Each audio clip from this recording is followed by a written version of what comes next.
Hey there. Today, we're going to really level up your English. We're going to look at some specific words that can make your arguments sound way more logical and, well, just more persuasive. We're talking about linking expressions for contrast and result. Honestly, these are the secret to speaking with real clarity and confidence. So let me ask you this. Have you ever been in a discussion and you felt like your arguments just weren't landing with the impact you wanted? You know exactly what you want to say, but the connections between your ideas kind of get lost in translation.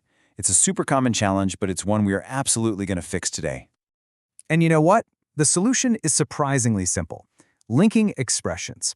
I want you to think of them as these powerful little bridges between your ideas. They guide your listeners smoothly from one point to the next. They really are the secret to building strong, well-structured arguments. So, how do we actually use them? Let's take a look. Okay, so here's our game plan. First, we'll see these expressions in action, in a real conversation. Then we'll dive into our toolkits for showing contrasts and result. We'll even cover the simple punctuation rules that make a huge difference, I promise.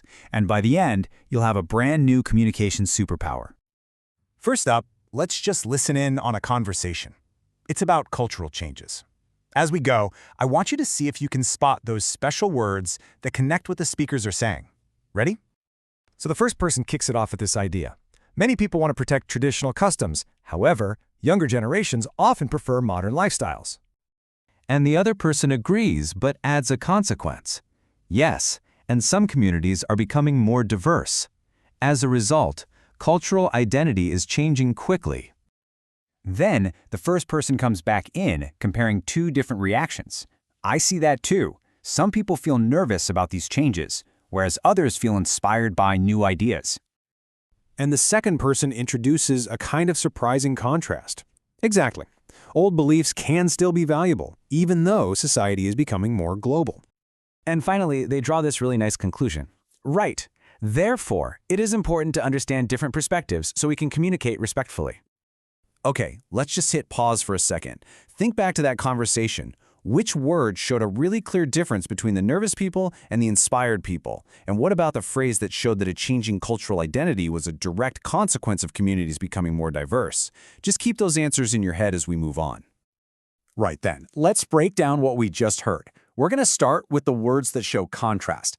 These are the tools that help you compare different and sometimes completely opposing ideas with real precision. So let's take a look at our options here. However is a total classic for introducing a contrasting statement. Whereas is perfect for when you're comparing two different things in the very same sentence. Even though, that one adds a nice touch of surprise. And in contrast is great for highlighting really big differences. Oh, and despite is unique because it's followed by a noun, not a whole sentence. Pretty cool, huh? Check out this example. Younger generations are open to trends, whereas older generations prefer stability. See how whereas just perfectly balances those two facts in one sentence? It's so clean and effective. Love that one. Now, let's move on to our next toolkit. This is where your arguments really start to gain logical power. These are the expressions that help you explain cause and effect, showing your listener exactly how you got to your conclusion. Okay, this toolkit is absolutely essential for making a strong case. Therefore, and consequently, are your formal powerhouses for stating a logical conclusion. As a result, is fantastic for clearly linking a direct cause and its effect. And yeah, thus and hence are also options, but just so you know, they're very formal, so you're going to see them more in academic writing. Here's a perfect example of what I mean. The community became diverse. As a result, new norms appeared. You can see that clear connection, right? Because of the diversity, new norms appeared. As a result, just makes that link totally explicit. All right, we've got the words. Now, for a small, but believe me, incredibly important detail, punctuation. Getting this right is a clear signal that you are a confident, advanced user of English. But don't worry, the rules are actually very simple. So, there are really just two main rules to remember. If you start a sentence with a linker, like therefore or however, you just follow it with a comma. Easy. If you use it to join two complete sentences, you put a semicolon before it and a comma after it. With just those two rules, you can structure complex sentences perfectly every single time. So let's wrap this all up.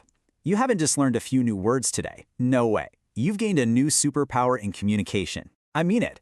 The ability to connect your ideas with logic and clarity is what separates a basic statement from a truly compelling argument.